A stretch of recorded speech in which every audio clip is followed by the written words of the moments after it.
Alors on le dit, quand le robot prend la place d'un technicien, qu'en est-il des taxes sociales?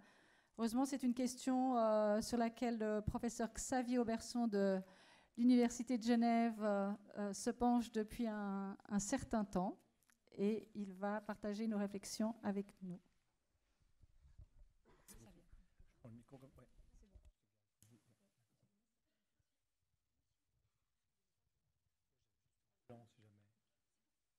On peut mettre le plan peut-être. Oh, c'est pas grave. Non, je vais le dire le plan. Voilà, mesdames et messieurs, donc merci pour cette invitation. Effectivement, ce qui était peut-être une idée un peu farfelue au début a pris une dimension assez importante. C'est cette idée, au fond, de se dire, avec l'évolution qui a été décrite déjà ce matin et qu'on continue à décrire de l'intelligence artificielle et des robots, ce qui se passe, c'est qu'on passe non seulement d'un robot qui remplace, comme ça vous l'avez dit aussi, monsieur, avant, le bras, mais on a un robot qui remplace le cerveau. Et quelque part, l'intelligence artificielle, si vous voyez les buts visés par l'intelligence artificielle, c'est simplement, si j'ose dire, remplacer le cerveau humain et peut-être aller encore plus loin.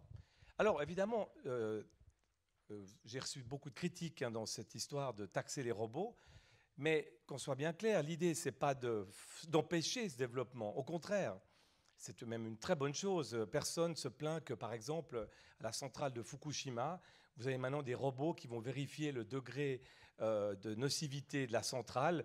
Je suis sûr qu'il n'y a pas beaucoup de volontaires dans la salle pour aller faire ce travail.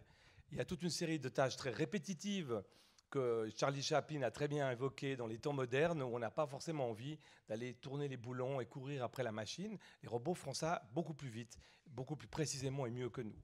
Mais le problème, et comme vous l'avez dit avant, c'est que maintenant, on va avoir des robots avocats. Vous avez Ross déjà. Il s'appelle Ross. Ils ne sont peut-être pas pensés en termes français. Hein. Mais je veux dire, Ross, c'est un robot chercheur. Donc, il fait déjà des recherches juridiques. Il est utilisé par des études d'avocats américaines. Et il fait des recherches beaucoup mieux qu'un stagiaire, qu'un paralégal. Vous dites, par exemple, le nom d'un arrêt que vous cherchez ou un problème que vous cherchez, et il va vous retrouver dans toute la jurisprudence américaine, tous les arrêts pertinents. C'est le début. Après, on aura Ross 2, Ross 3, et peut-être un jour, vous viendrez consulter un avocat et vous aurez Ross 4 qui vous recevra et qui vous expliquera, je ne sais pas, comment régler votre divorce le mieux possible. Peut-être Ross lui-même sera divorcé, d'ailleurs. Je ne sais pas comment on aura réglé ça encore. Donc, vous allez avoir des robots avocats, vous avez des robots médecins, ça a été évoqué. C'est clair que pour l'instant, le robot médecin, c'est un bras. Donc essentiellement, il aide par exemple les chirurgiens, mais on parle déjà aussi pour notamment les diagnostics. Des robots sont déjà beaucoup plus efficaces que les êtres humains. Donc l'idée, ce n'est pas d'être alarmiste, au contraire, c'est d'être enthousiaste par rapport à ce développement. On ne va pas freiner l'innovation, de toute façon, on ne pourra pas le freiner, mais de se dire, réfléchissons un tout petit peu sur l'avenir. Et si véritablement, c'est controversé, bien sûr, parmi les économistes, mais vous avez quand même des économistes très sérieux qui vous prédisent des pertes massives d'emplois, peut-être sur 10 ans, peut-être sur 20 ans. D'autres qui disent le contraire, qui disent qu'au contraire, tous les développements technologiques ont toujours provoqué des hausses d'emplois, tant mieux. Mais faisons le pari pour une fois, un peu comme ce qu'on fait dans le développement durable, se dire, et si finalement ces pertes massives d'emplois se produisaient vraiment? C'est ça l'idée de départ. Et si elles se produisent vraiment, alors on a un double problème. On a un double problème. Le premier, c'est bien sûr que vous avez la masse salariale qui va donc disparaître. Un salaire qui serait normalement payé pour un travailleur, le salaire lui-même va disparaître. Si le salaire disparaît, vous avez donc un impôt sur le revenu qui va disparaître, donc des recettes importantes d'impôt sur le revenu qui vont disparaître.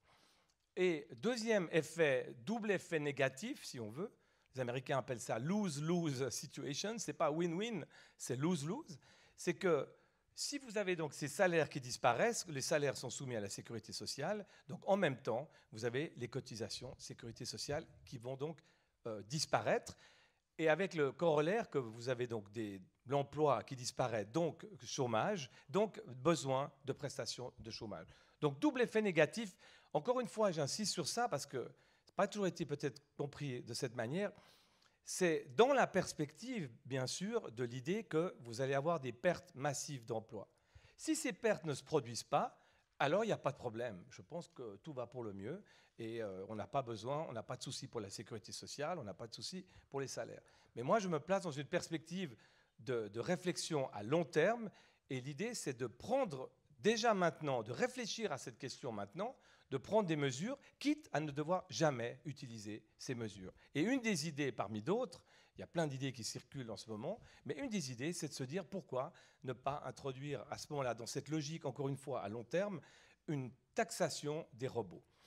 Alors, quand on introduit une nouvelle taxe pour tous les problèmes fiscaux, ça pose, je dirais, 3 questions fondamentales. Et alors, vous avez un univers dans chacune d'entre elles, hein. Donc, c'est vraiment des idées de départ. Vous avez maintenant, cette réflexion a été prise déjà au Parlement européen, donc vous avez un rapport final du Parlement européen qui, pour l'instant, dans la dernière version, ont renoncé à l'idée de taxer les robots. Ça a été évoqué, mais ils ont renoncé pour l'instant. Mais par contre, ce qui est très intéressant, c'est qu'ils proposent déjà l'idée d'une personnalité électronique, donc une nouvelle personne morale, déjà un sujet de droit nouveau. Et comme je vais essayer de vous le démontrer, vous savez que lorsqu'on crée un nouveau sujet de droit, très rapidement arrive le fisc. Donc, je dirais, c'est une démarche qui n'est pas impossible. Première question, donc, c'est définir qu'est-ce qu'on entend par le sujet de droit. Vous avez, il y a eu cette conférence que j'ai donnée donc à l'université, la conférence d'ouverture du 21 février, et c'était drôle parce qu'une semaine avant, vous avez peut-être vu que Bill Gates, lors d'une interview dans la télévision sur Internet qui s'appelle Quartz, et lors d'une interview de quelques minutes, a carrément envisagé également l'idée de taxer les robots. Donc, on est quand même, il y a des gens qui sont bien ancrés dans le domaine, qui réfléchissent à cette idée. Donc, pourquoi pas aller un petit peu plus avant dans cette réflexion. Donc, 3 questions. Première question, si on veut taxer quelque chose, d'abord, c'est quoi ? Il faut définir, je dirais, le sujet fiscal. Et là, ce n'est pas facile, et c'est un grand obstacle de cette mesure. Comment définir, au fond, le contribuable de cette nouvelle taxe, dans la mesure où il y en aurait une ? Deuxième question, et ça c'est une question plus juridique, je dirais plus constitutionnelle. On est d'accord, il y a même la Révolution française qui a été sur ce point. On doit d'abord, si on taxe quelqu'un ou quelque chose, il faut, je dirais, une raison constitutionnelle. Il faut une justification. Pourquoi est-ce qu'on taxe les robots ? Pourquoi on ne taxe pas une machine ? Vous voyez, il faut trouver une justification constitutionnelle. Donc, c'est deuxième réflexion que j'aimerais faire avec vous. Et ça, ce n'est pas facile non plus. Donc, et la troisième question, j'aimerais aussi voir, c'est qu'une fois qu'on s'est mis d'accord sur la définition du sujet fiscal, deuxièmement, la justification constitutionnelle dans la mesure où il y en a une, troisième réflexion, alors à ce moment-là, comment est-ce qu'on va faire pour taxer le robot ? Et là, il y a aussi plusieurs pistes de réflexion que l'on peut mener. Il y en a à peu près 4. J'aimerais rapidement peut-être passer en revue ces 4 avec vous. Alors, il y a un dernier sujet, je n'aimerais pas l'évoquer ici parce que c'est encore un autre thème, mais si jamais vous avez des questions, on pourra en parler après. C'est aussi, bien sûr, la composante internationale. On verrait mal, je ne sais pas, le canton de Genève introduire une taxe cantonale sur les robots tout seul. C'est quelque chose qui doit se faire au niveau international, peut-être au niveau de l'OCDE. C'est un débat très important, très délicat. Il suffit de voir les réflexions, par exemple, sur la taxe européenne sur les transactions financières, toute la difficulté de mise en œuvre, les problèmes de compétitivité internationale. Donc c'est clair, c'est une idée, encore une fois, pas de panique, ce n'est pas le 1er janvier 2018 qu'on aura la taxe sur les robots. Quoique, un ami professeur d'une université m'a dit « Ah pour une fois que c'est quelqu'un d'autre qui payeront les impôts à notre place, quelle bonne idée !» Est-ce que c'est vraiment quelqu'un d'autre qui payeront les impôts à notre place ? Vous allez voir que ce n'est pas forcément le cas. Donc, premier sujet, la définition. Comment définir un robot ? Effectivement, ça, ce n'est pas forcément facile. Alors, je dirais, il y a déjà des réflexions sur ce point. Il y a le rapport de la Commission européenne, c'est le rapport de la Commission des affaires juridiques du Parlement européen qui a rendu son rapport final, d'ailleurs, il y a à peine quelques semaines. Il y avait un projet l'année passée, mais le rapport final vient de sortir. Et donc, eux, ils partent d'une définition du robot, une définition juridique, qui s'accorde sur un certain nombre de critères. Je vous passe les détails, mais en gros, c'est vrai que ce qui définirait un robot dans cette logique juridique, ce serait la grande différence avec une machine auparavant, c'est cette façon de prendre des décisions autonomes, donc l'autonomie, prise de décision, possibilité de progresser, d'apprendre de la part de ses erreurs. Et un autre critère sur lequel, par contre, j'ai quelques doutes, qui est de dire aussi une sorte d'apparence humaine, qui serait aussi un des critères juridiques. Vous avez aussi ISO, donc la norme ISO, qui a une définition technique du robot. Et vous avez certains professeurs, notamment en France, le professeur Bensoussan, qui a fait beaucoup d'études sur le droit des robots. Il y a même un livre qui existe déjà sur le droit des robots. Ils n'ont pas développé la partie fiscale, mais il y a vraiment toute une analyse. Et il propose aussi une sorte de définition juridique.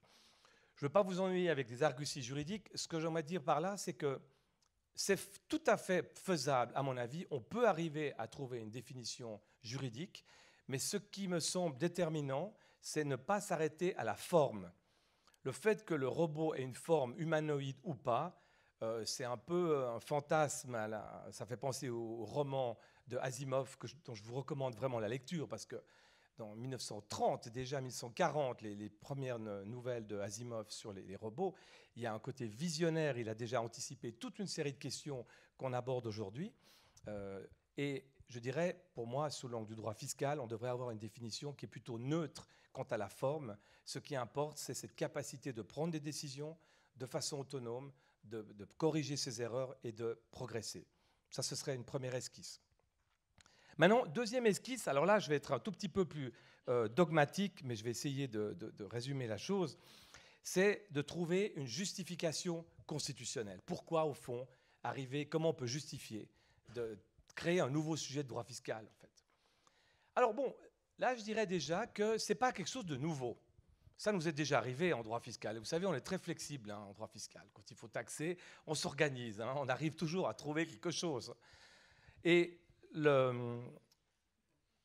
fin du 19e siècle, donc en 1868, quelque chose comme ça, vous avez la House of Lords, donc la Cour suprême anglaise, qui se trouve confrontée avec une problématique où vous avez une société et qui est tombée en faillite, et les créanciers essayent d'attaquer les actionnaires de la société. Donc c'est un sujet qui n'a rien à voir avec le droit fiscal, c'est vraiment des créanciers qui attaquent les actionnaires d'une société en faillite. Et à ce moment-là, c'est un arrêt évidemment fondamental pour l'histoire du droit. Donc la Chambre des Lords, dans cet arrêt qui s'appelle Salomon contre Salomon, mais qui est un arrêt 1869 de mémoire, s'est dit, mais au fond, on ne peut pas continuer comme ça. Il faut qu'on laisse à la société la possibilité d'avoir une personnalité juridique propre, on appelle ça personne morale en droit, et donc faire une sorte de barrage, en ce sorte qu'à ce moment-là, les créanciers ne pourront plus attaquer les actionnaires, ils attaquent la société, mais si la société tombe en faillite, eh ben, tant pis, à moins qu'il y ait eu des malversations, des choses comme ça, on ne va pas permettre d'attaquer les actionnaires. Mais en rendant cet arrêt, ce que fait la House of Lords anglaise, elle crée une nouvelle personnalité, en réalité, qu'elle reconnaît, elle crée une personnalité juridique nouvelle, qui est donc la société, et avec laquelle on vit aujourd'hui, c'est une évidence pour tout le monde. Personne dans la salle ne remettrait en question le fait que si vous créez une société anonyme demain, vous avez une nouvelle personne juridique qui est responsable sur ses propres biens, et les actionnaires ne peuvent pas être attaqués en justice, même si la société tombe en faillite. C'est tout le système capitaliste occidental qui est basé sur ce principe. Donc vous voyez, on a un problème, c'est un problème qui n'a rien à voir avec le droit fiscal, et on trouve une solution en créant un nouveau concept de droit, la personnalité morale. Ça veut dire que le droit peut très bien s'adapter quand il le faut et trouver des nouveaux types de structures. Il me semble qu'on se trouve à un moment assez semblable aujourd'hui, dans ce sens qu'on a peut-être besoin, pas seulement pour le droit fiscal, peut-être même d'abord pour d'autres types de droits, on a peut-être besoin, et c'est la réflexion notamment du Parlement européen, mais de toute une quantité de chercheurs de par le monde, de se dire, on assiste au fond à l'émergence d'une nouvelle type de personnalité juridique. On parle même de personnalité électronique, qui serait donc le robot, mais qu'il faudrait définir. Et certains parlent d'ailleurs du concept de smart robot, un robot intelligent, qui donc deviendrait une nouvelle personne. Ce n'est pas forcément une bonne nouvelle pour lui, si j'ose dire, parce que ça voudra dire peut-être responsabilité civile.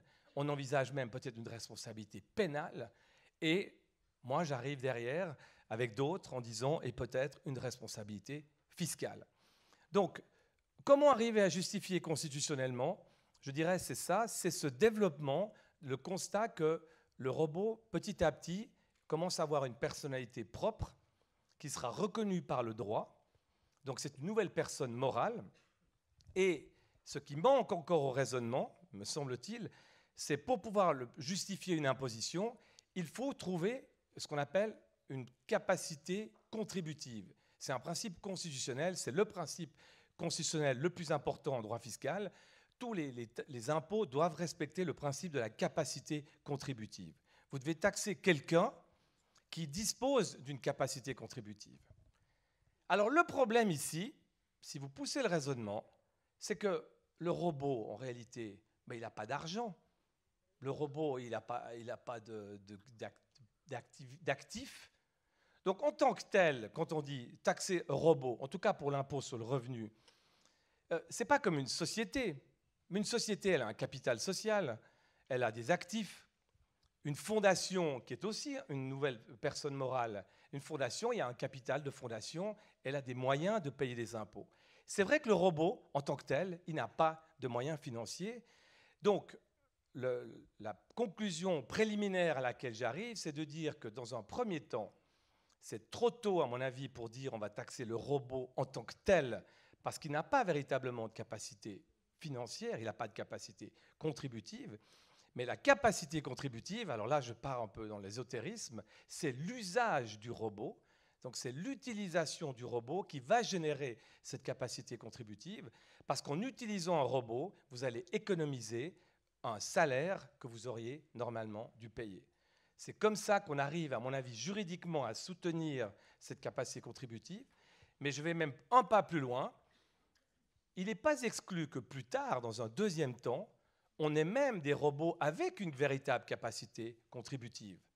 On ne sait pas, peut-être un jour on va attribuer des fonds. L'Union européenne envisage d'ailleurs déjà dans son rapport la création d'un fonds général pour pouvoir indemniser par exemple les activités, je ne sais pas, un acte illicite commis par un robot, un dommage causé par un robot. Peut-être il y aura finalement, même à terme, une véritable capacité financière. Et donc, dans cette mesure-là, on pourrait même imaginer, mais ça, je pense que c'est dans un deuxième temps, une taxation directe propre du robot. Mais dans un premier temps, c'est plutôt, je dirais, l'utilisation du robot qui sera génératrice d'une capacité contributive. Donc, on est d'accord, enfin, je ne pense pas que vous êtes d'accord forcément, mais je dirais, on a, première étape, je résume, la définition, plus ou moins. Deuxième étape, on arrive, je pense, raisonnablement à justifier sous l'angle de la capacité contributive et sous l'angle de la Constitution la taxation d'un robot. Et pour moi, un des précédents déterminants, c'est l'idée qu'on a créé de toute pièce une personne morale. On peut très bien créer ensuite une personnalité électronique du robot. Il reste alors le plus dur à faire, donc vous voyez que les étapes ne sont pas faciles. Il reste le plus dur à faire, c'est de définir alors comment on va mettre en œuvre cette fiscalité. Première idée, l'impôt sur le revenu. D'accord ? Donc comme je vous disais, si on constate que, si on est d'accord avec le concept que d'employer un robot qui remplace un travailleur qui aurait reçu un salaire est une émanation d'une capacité contributive, on pourrait donc très bien, et d'ailleurs Bill Gates dans son interview il va aussi dans cette direction, de dire il y a une sorte de salaire théorique qui est donc un revenu qui serait frappé à ce moment-là de l'impôt sur le revenu. Et en droit suisse, c'est assez intéressant, on est tout à fait familier de ce genre de raisonnement, c'est l'imposition de la valeur locative. Prenez l'imposition de la valeur locative. Vous êtes propriétaire d'une maison. Le fisc, et si vous ne connaissez pas l'impôt sur la valeur locative, venez me voir à la pause. There could be a problem. Donc, j'offre gratuitement, rassurez-vous. Hein. Mais en tout cas, sachez que si vous n'avez jamais entendu et que vous êtes propriétaire de logement, il y a peut-être un souci, hein, et que vous habitez en Suisse. Hein. C'est vrai, c'est l'occasion de rappeler quelques principes. Hein. Si vous êtes propriétaire d'un appartement ou d'une maison, vous êtes d'accord en droit suisse, vous allez avoir un impôt sur le revenu qui est basé sur quoi? Sur le loyer que vous auriez théoriquement dû payer pour habiter dans ce logement, même si vous avez une résidence secondaire. Eh bien, c'est un peu le même raisonnement qu'on ferait avec l'imposition des robots.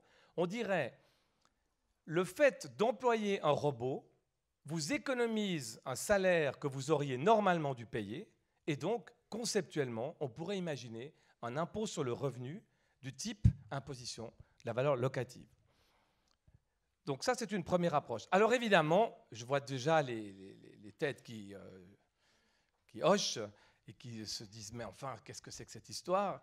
Il y a une double imposition, l'entreprise elle est déjà taxée sur l'impôt sur le bénéfice, etc. Et oui, effectivement, il y a clairement un problème de double imposition, puisque le robot serait donc employé par exemple par une entreprise, et je suis en train de vous dire, on va prendre un impôt sur le revenu, sur le salaire théorique du robot, mais en plus, il y a l'impôt sur le bénéfice, parce qu'effectivement, le robot va contribuer à la productivité, et c'est tout à fait bien, de la société.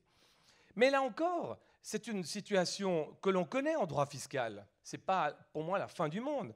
Regardez la réforme de la fiscalité des entreprises. Non, pas la 3, je ne vais pas vous embêter avec la 3, la 2. Réforme entreprise numéro 2, c'était justement l'introduction de mesures pour lutter contre la double imposition économique des dividendes lorsqu'ils sont distribués auprès de l'actionnaire. On peut très bien, et on a tous les outils qu'il faut en droit fiscal, il faut juste travailler un peu et réfléchir pour éviter cette double imposition économique qui est indiscutable, mais ce n'est pas, à mon avis, une raison suffisante pour stopper la réflexion sur ce système d'imposition des robots. Encore une fois, partant de la prémisse que les places de travail vont disparaître. Qu'on se comprenne bien sur la prémisse. Donc, première solution, d'accord, imposition sur le revenu, problème de double imposition économique, problème de définition, problème peut-être après, alors des réflexions assez fascinantes sur le taux.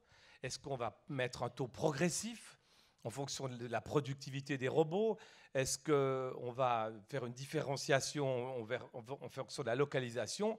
Enfin, c'est un univers qui s'ouvre, mais je pense qu'on ne peut pas éviter cette réflexion personnellement. Deuxième idée, après l'impôt sur le revenu, et c'est une idée qui n'est pas farfelue non plus, puisqu'elle a été proposée en Espagne également, déjà, par un syndicat espagnol, mais ils ont proposé à titre de réflexion, c'est la sécurité sociale. Parce que là, effectivement, comme je disais, vous avez ce double effet négatif, perte d'emploi, plus nécessité de cotisation, de prestations chômage. Donc, une manière de les financer, c'est donc de financer la sécurité sociale. Et là, on aurait le raisonnement déjà tout trouvé, puisqu'on a le salaire théorique. Ce salaire théorique serait donc soumis non seulement à un impôt sur le revenu, avec un mécanisme de lutte contre la double imposition économique pour les entreprises, et puis alors, cotisation de sécurité sociale. Ça, c'est la deuxième piste qui n'est pas absurde, puisqu'elle a été évoquée déjà, en tout cas en Espagne. Alors, troisième piste.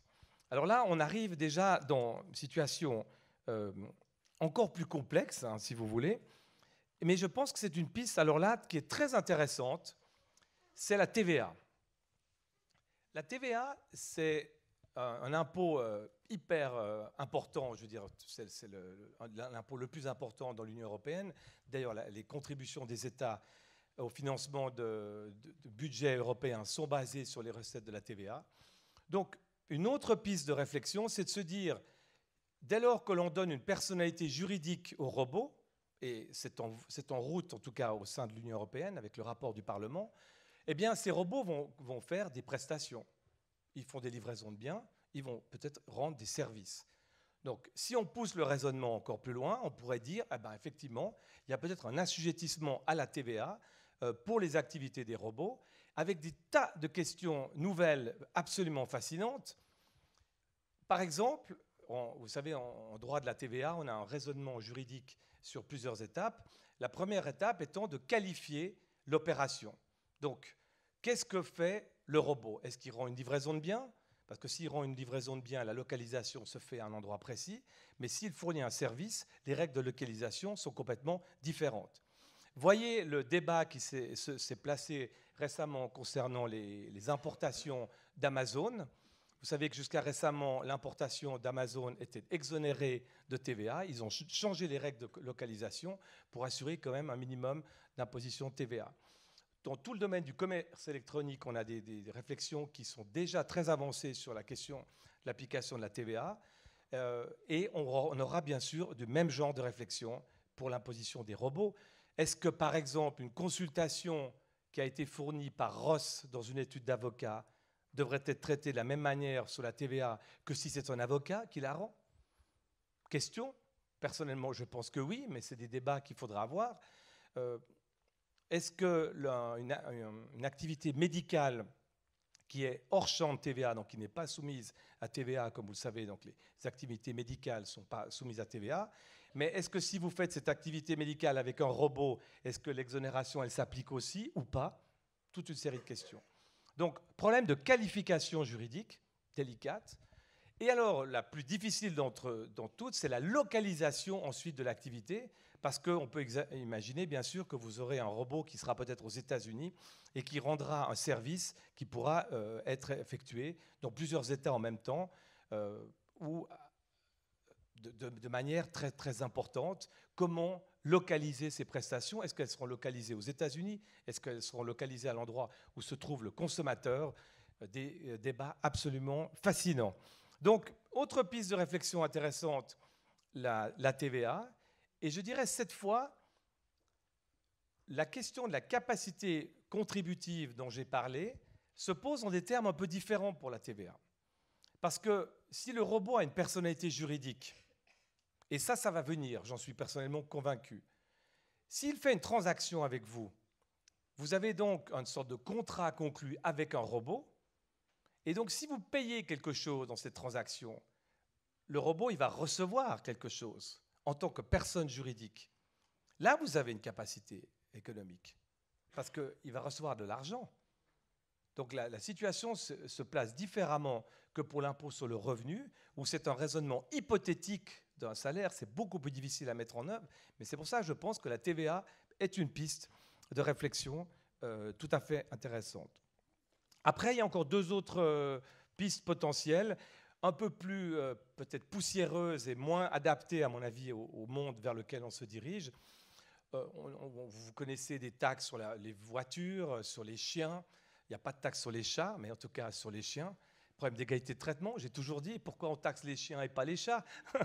Peut-être c'est plus dur à exécuter l'imposition, à mettre en œuvre.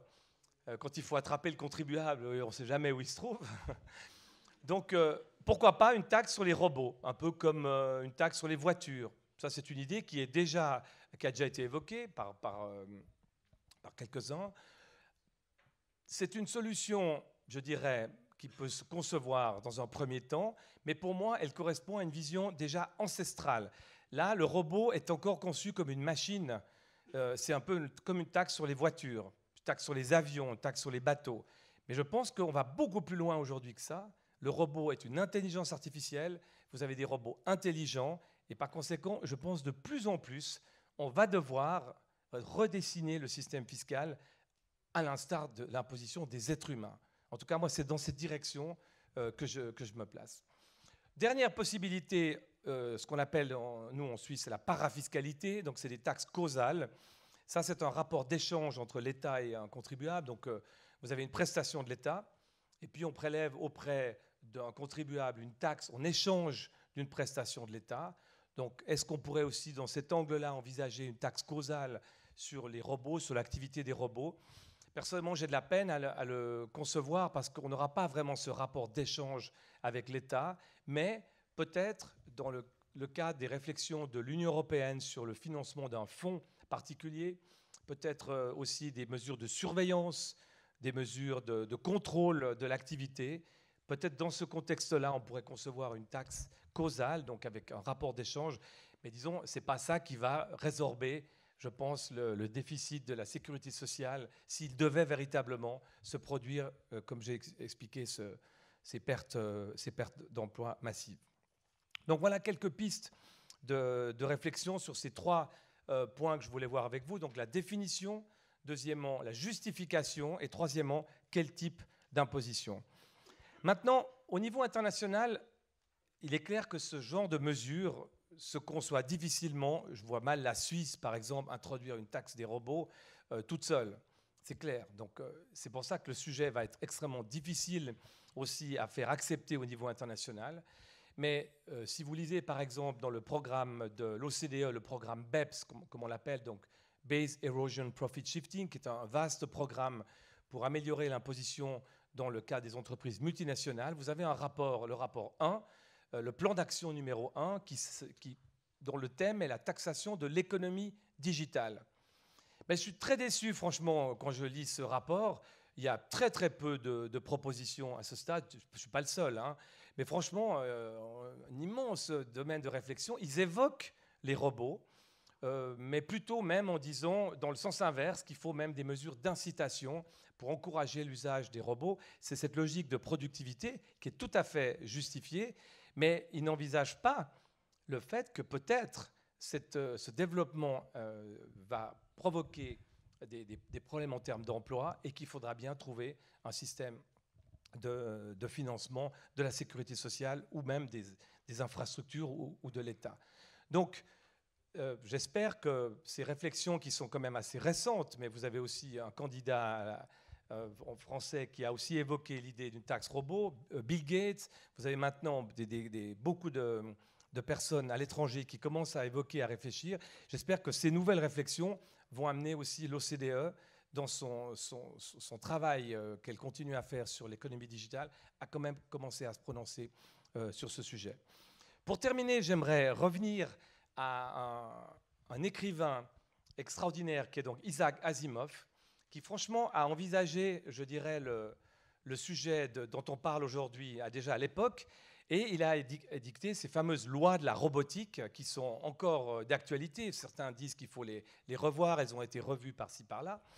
Mais ces fameuses lois de la robotique, et en gros, les lois de la robotique, c'est d'abord l'idée qu'un robot ne doit pas faire un mal à un être humain, par action ou par inaction. La deuxième loi, c'est qu'un robot doit obéir en quelque sorte aux ordres d'un être humain.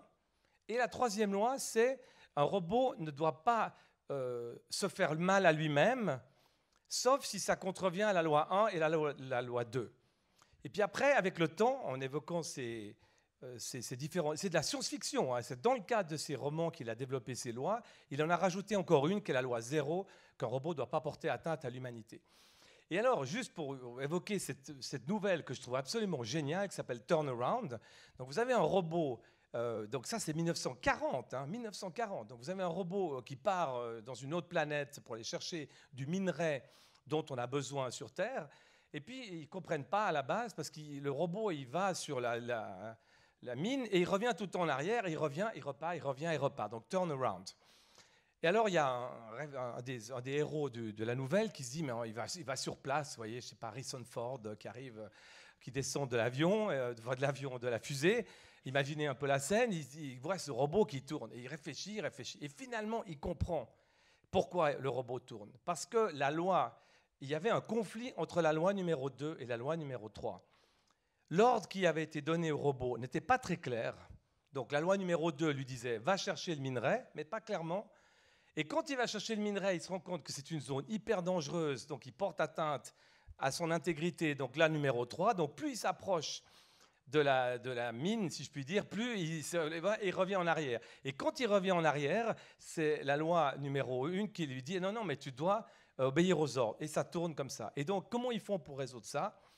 Ils corrigent le programme et ils disent, voilà, la loi numéro, tu dois aller faire ça. Donc, la loi numéro 1 l'emporte sur la loi numéro 2, et donc il y va. Je ne sais pas ce qui est devenu après du robot. Et pour conclure, j'aimerais dire, rajoutons une loi numéro 4 à la loi d'Asimov. Un robot doit toujours payer ses impôts. Merci beaucoup.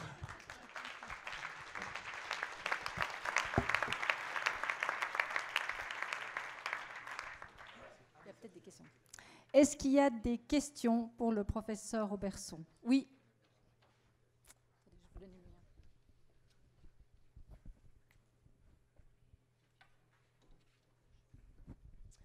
Bonjour, Sylvie Léger. On a beaucoup parlé de robotisation dans l'industrie pour aider dans la médecine, etc. À l'allure où on va, on a déjà des robots privés dans nos maisons. Ouais. Si je prends les aspirateurs, les tondeuses, etc. Donc ça, c'est déjà arrivé chez nous. Donc on peut imaginer, par exemple, qu'un robot tondeuse va supprimer l'emploi d'un jardinier. Donc, suppression de salaire, suppression de cotisation sociale. Donc, est-ce que nous, propriétaires d'une tondeuse à gazon, on va être obligés de taxer notre robot alors qu'on a déjà payé la TVA en l'achetant? Oui, alors pourquoi pas? On n'en est pas là aujourd'hui. Mais ce que vous posez comme question, c'est la question de la définition même du robot. Et c'est ça la question. Parce que je dirais, une simple machine, pour moi, ce n'est pas encore un robot qui va rentrer dans ce développement. On m'a dit aussi, par exemple, le métier à tisser. Effectivement, le métier à tisser a remplacé les tisserands. Donc c'est un développement industriel qui s'est produit au fil des ans. Personnellement, je pense que le développement auquel on assiste nous oblige à aller beaucoup plus loin dans la réflexion, mais ça c'est une conviction que vous ne partagerez pas forcément, mais à revoir même le modèle de la société dans lequel on est. Moi, c'est là-dedans que je me situe. Donc, ce n'est pas demain que vous allez devoir payer une taxe, rassurez-vous, sur votre aspirateur automatique ou autre. Je ne suis même pas sûr d'ailleurs qu'il rentrerait dans la définition du robot tel qu'on l'a évoqué et tel que l'évoque. À part ça, je ne suis pas seul, hein. Il y a le Parlement européen, vous avez des gens très très sérieux qui réfléchissent vraiment là-dedans. Mais à terme, effectivement, si vous avez peut-être votre robot à la maison, il y a aussi par exemple au Japon, ils ont énormément développé, donc c'est une politique délibérée du gouvernement japonais. Vous avez des robots qui viennent aider les personnes âgées, monter les escaliers, enfin, et c'est que le début, hein, ça va aller très très vite à partir de maintenant, je pense. Donc, si on va dans une société où non seulement vous avez effectivement à la maison, mais peut-être vous avez plus d'emplois parce que vous travaillez dans une entreprise entièrement robotisée, les avocats sont des robots, enfin, vous voyez le genre de situation dans laquelle on se trouve. C'est là où cette idée de taxe va faire son sens. Pour l'instant, je suis d'accord avec vous, pour l'instant c'est tout à fait prématuré d'envisager une taxe dans un cas de ce genre. Et puis je pense qu'au niveau de la définition, on n'est pas encore tout à fait dans le véritable robot au sens où il est envisagé ici. Est-ce qu'il y a encore une question? Oui, voilà, madame. Bonjour, je me permets d'intervenir suite au parallèle que vous avez fait tout au début sur la personnalité morale, effectivement pour définir une société anonyme qui permettait de couper le lien finalement entre les problématiques de la société et les actionnaires.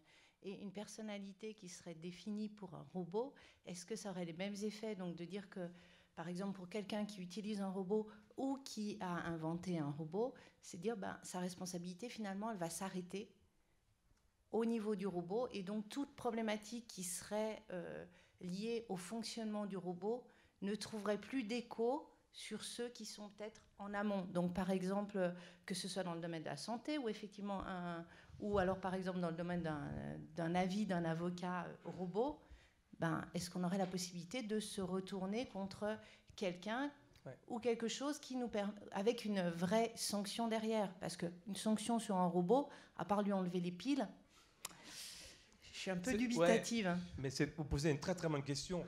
C'est toute la réflexion qui se fait en ce moment. Ce qui se passe, vous avez certains chercheurs américains qui ont développé d'ailleurs le concept de l'émergence. C'est-à-dire, il y a un article très intéressant qui parle par exemple du robot. Moi, je parle de l'autonomie du robot.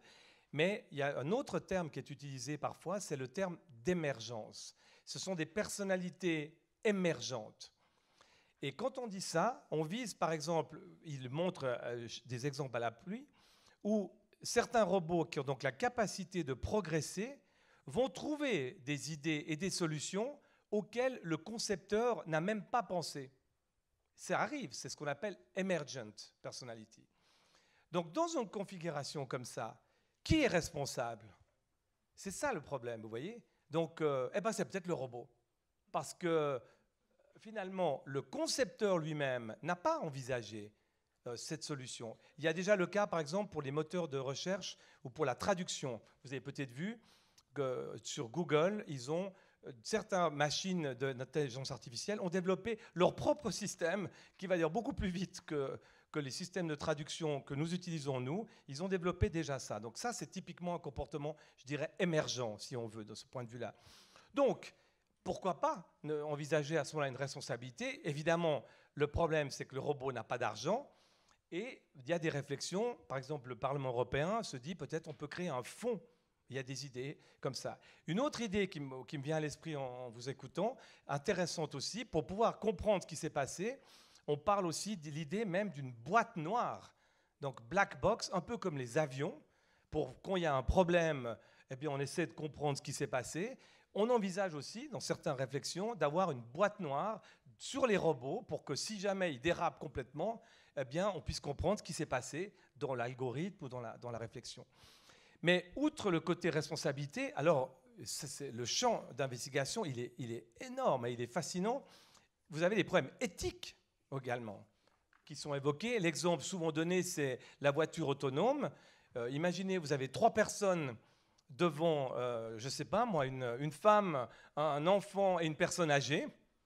Et le robot, la machine, se dit « Je vais pouvoir sauver les passagers de la voiture, mais il faut que j'en écrase un des 3 qui sont devant moi. Qu'est-ce que je fais ?» Vous imaginez les problèmes éthiques? Donc, toutes ces questions, elles sont là, elles sont sur la table. On n'a pas les réponses, bien sûr, sur toutes ces questions aujourd'hui, mais on va dans cette direction, donc on doit vraiment commencer à trouver des solutions, même juridiques aussi. Ouais. Xavier Auberson, je vous remercie. Et voilà.